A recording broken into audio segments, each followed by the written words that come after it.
अस्सलाम वालेकुम, मैं हूँ मक्ताब अली शाह। मैं बांग्लादेश से ही एमबीबीएस कर रहा हूँ और आज की इस वीडियो में हम बात करने वाले हैं कि Bangladesh MBBS versus private MBBS in India.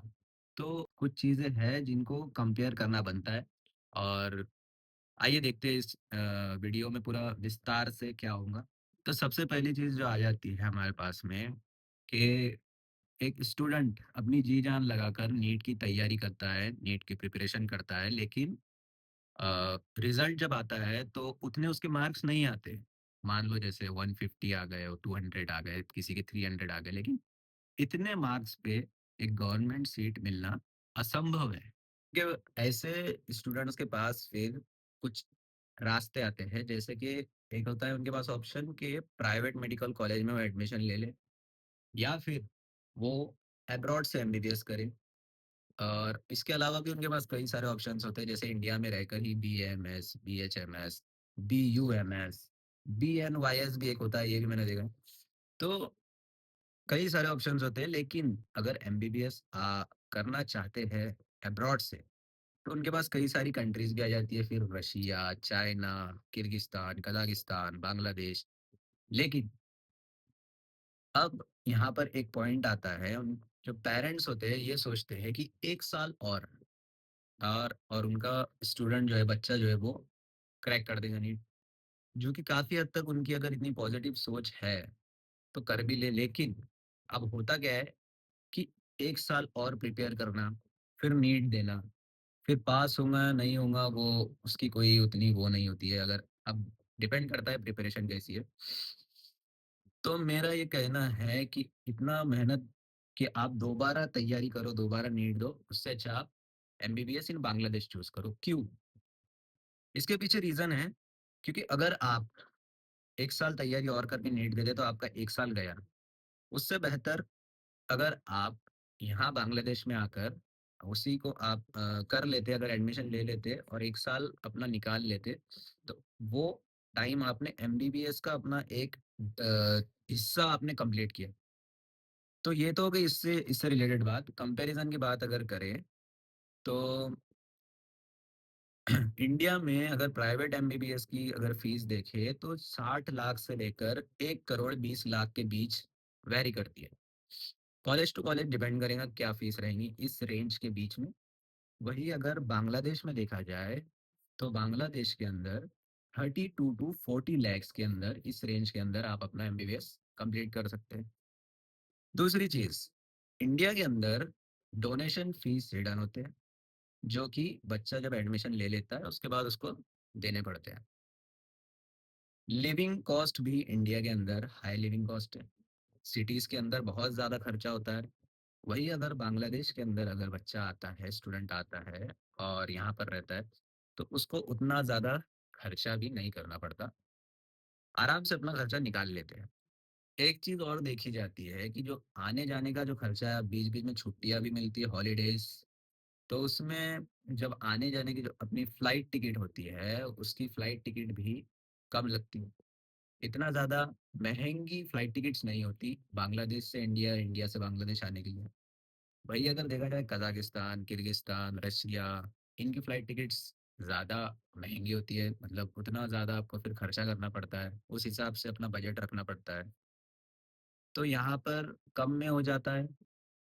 और एक बात आती है सिलेबस की, तो सिलेबस इंडिया का और बांग्लादेश का सिलेबस जो है एमबीबीएस का, वो सेम है।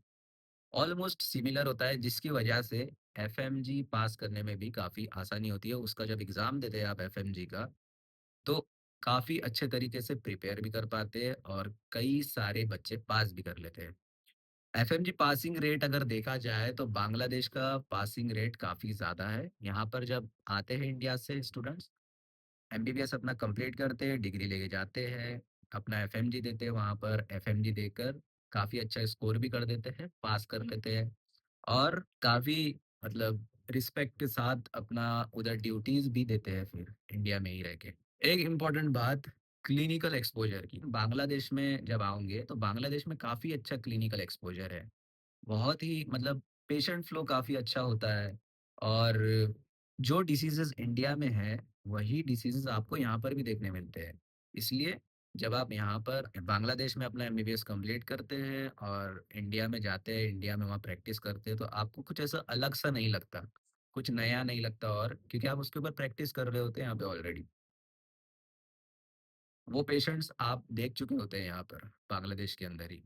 अगर खाने-पीने के मामले में देखा जाए तो इंडिया में जिस तरह का खाना मिलता है ऑलमोस्ट वैसा ही खाना बांग्लादेश में भी मिलता है। जैसे कि नॉर्थ इंडिया में ज़्यादातर है, उस तरह का फूड यहाँ पर भी मिलता है। दाल, चावल, चिकन, मछली वग़ैरह ये सब यहाँ पर भी मिलता है। सब्जियाँ भी जो वेज है, वेजिटेरियन है, जो ये सब नहीं खाते नॉन-वेज चीज़ें, उनके लिए भी यहाँ पे आसानी होती है काफ़ी। तो ये काफ़ी एक प्लस पॉइंट है। तो खाना यहाँ पर जो है काफ़ी अफोर्डेबल है, उतना ज़्यादा खर्चा नहीं होता खाने-पीने के ऊपर भी और आराम से बंदा रह भी लेता है, घूम-फिर भी लेता है, अपना जो कुछ उसको खरीदना है, जो जो कुछ उसको शॉपिंग करनी है, आराम से कर लेते हैं। बच्चे तो स्टूडेंट जब यहाँ पर आते हैं ना, हमने देखा है मैं तो खुद यहाँ पर पढ़ रहा हूँ, तो मैं भी खुद करता हूँ ये सब, घूमते-फिरते हैं, नई-नई जगह एक्सप्लोर करते हैं। ये सब करना आपके लिए एक बर्डन आपका कम हो जाएगा। दूसरी जगह पर आप जाते हैं, तो उसके काफ़ी ज़्यादा कॉन्स भी है, प्रॉस भी है। उसके बारे में किसी और वीडियो में बात कर लेंगे। एक चीज़ और है कि इंडिया में जैसे साढ़े 4 साल का पूरा कोर्स होता है एमबीबीएस का फ़ेज़ के हिसाब से अगर देखा जाए तो और यहाँ पर बांग्लादेश में वही कोर्स 5 साल का है। अ, देखा गया है कि दूसरी कंट्रीज़ में किसी जगह 6 साल का है, किसी जगह 7 साल का है। एक यहाँ पर 5 साल का है कोर्स पूरा एमबीबीएस का कंप्लीट। तो कम बजट में हो भी जाता है और ज़्यादा आपको खर्चा भी नहीं करना पड़ता बहुत। अगर आपका बजट है 32 टू 40 लैक्स का तो आप यहाँ पर आराम से अपना एमबीबीएस कर सकते हैं। बहुत सारे अच्छे-अच्छे कॉलेजेज़ हैं, इतनी फ़ीस में आराम से आपका कंप्लीट हो जाएगा। तो आप अगर चाहते हैं कि मैं भी आपको गाइड करूँ, तो आप स्क्रीन पे दिए गए नंबर्स पर मुझे मैसेज कर सकते हैं या फिर इंस्टाग्राम पर भी मुझे आप कॉन्टैक्ट कर सकते हैं। और ज़्यादा इस वीडियो को हम लंबा नहीं करेंगे। इस तरीके के वीडियोज़ मैं और भी बनाता रहता हूँ और मैं अपने लाइफ़ से रिलेटेड भी व्लॉग्स भी करता रहता हूँ। तो आप अगर चाहते हैं कि मुझे देखते रहे तो इसे आप सब्सक्राइब भी कर सकते हैं इस चैनल को। आपको अगर कोई भी क्वेरीज़ है, आपके कुछ भी क्वेश्चन्स है तो आप कुछ जानना चाहते हैं तो आप मुझे कमेंट में पूछ सकते हैं। मैं कोशिश करूँगा कि जल्दी आपका जवाब दूँ और व्हाट्सएप पे भी मुझे मैसेज कर सकते हैं। ठीक है, तो इसको यहीं तक रखते हैं। अस्सलाम वालेकुम। अरे! अरे यार बाद में अरशद रोक तो ज़रा। एमबीबीएस